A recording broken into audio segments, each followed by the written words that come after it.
On a sunny Saturday in Midtown Manhattan, it's nice to see city dogs playing in the park and enjoying the fresh air. What's not so nice? Stinky doggy breath. After working in a veterinary clinic for several years, I know that stinky breath is a concern for many New York pet parents. But did you know that bad breath can be a sign of something more serious? It's important to practice preventive dental care at home to avoid plaque buildup, which can lead to more serious issues. Today, we'll meet Trudy and Wayne, two loving pet parents who adore their rescue pup, Mr. Darcy, but need some help from Dr. Dan when it comes to brushing his teeth at home. I am so excited that I get to spend the day with you two and Mr. Darcy. Now, I know you've had him for about a year now and that he's a rescue. Can you share a little bit of his adoption story? Sure. We had a dog, Charlie, and we had to put him to sleep. And we found, as time went on, and not a very long time, that we were miserable and it wasn't getting any better. So I started looking at the rescue sites on the internet and eventually found a picture of this little guy on one of the sites, and we decided to go out and visit him. And he was just full of energy and everything, and we fell in love with him. The sad part was when we got there, all he had was a number. And that kind of bothered me. You know, I said, why don't you name this dog? I mean, it's horrible. You have this dog and all he is a number. Well, I always loved Pride and Prejudice, so I named him Mr. Darcy. But anyway, and things have progressed slowly but surely. And, you know, you can see he's a wonderful little guy. I know he definitely seems to be happy and healthy and has an amazing smile. And speaking of smiles, you two are here today because you want to learn how to take care of Mr. Darcy's teeth. Right. Can you share a little bit about what you've tried at home, what kind of preventive dental care? Our wonderful trainer, Denise Monge, introduced us to something called a bully stick. Now, a bully stick looks like this. It is actually a dried bull's penis. Okay. Don't get freaked out on that, but that's what it is. Okay. And for some reason, He's already excited. dogs love them. And they do wonderful in cleaning the outside of the teeth. Oh, that's so great.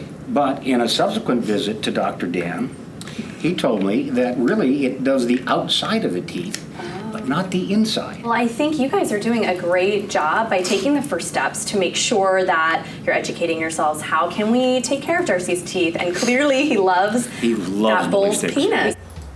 And we're in luck today because we're going to head to Murray Hill Pet Hospital to meet with Dr. Dan, who is Mr. Darcy's vet. Yes, he is. And he's going to demonstrate how you guys at home can safely and effectively brush his teeth. That sounds good.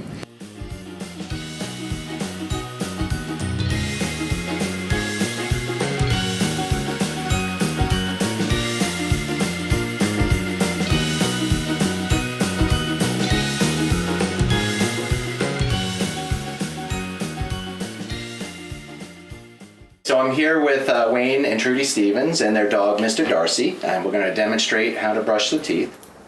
So what you need to start to brush, either choose a toothbrush, either a small end or a large end, whatever you try to feel is comfortable. So I'm going to choose the toothbrush, and what you want to try to do at the beginning, and we're going to lift up Darcy's lip a little bit. And if you're starting from scratch and haven't done this before, you can kind of touch the teeth a little bit. And maybe do that a few times in a night to build up the dog being comfortable to brushing. You know, eventually what we'll want to do is get all of this teeth all the way back here, pulling back the lip, because their teeth pretty much end at the end of my pointy finger there.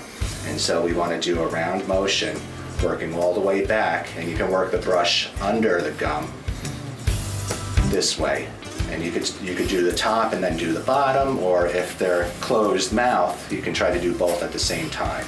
So if you feel the traditional toothbrush is a little bit more difficult to hold and logistically it's just not working out, they have these little finger brushes and they work just as well. They have some nice bristles on the side and they're pretty much tightened to your finger, which is nice, you can't lose it. And so what you can do with this, again, you gently take your dog's head and kind of pull up on the lip. And you basically want it on the outside, make a little motion here, working all the way back, Oh, he's more accepting of Yes. that. Yeah. Definitely. And then getting those teeth, and then you could try to work your finger down lower and getting the lower ones. Again, a little circular motion as you come around. And don't forget the fronts. That's where the smile is. All right, and then you can do the fronts, and then working your way back all the way to the end here where the molars are. And that motion enough is pretty good. And if we're combining this with another product like the bully sticks, hey, we're golden. Good job, Darcy. Good boy. Well, Mr. Darcy did an amazing job. I'm really happy that the demonstration went well, and I'd love to know what you guys think. Well, I think Dr. Dan is an excellent teacher, number one. And I'm immediately attracted to the little finger thingy. Finger brush. Finger brush. I noticed that he was a little more cooperative with the finger brush. Much more. Yeah.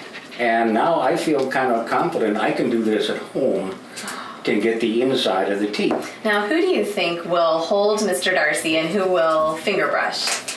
I will hold and he will finger brush. Okay, sounds like a good plan.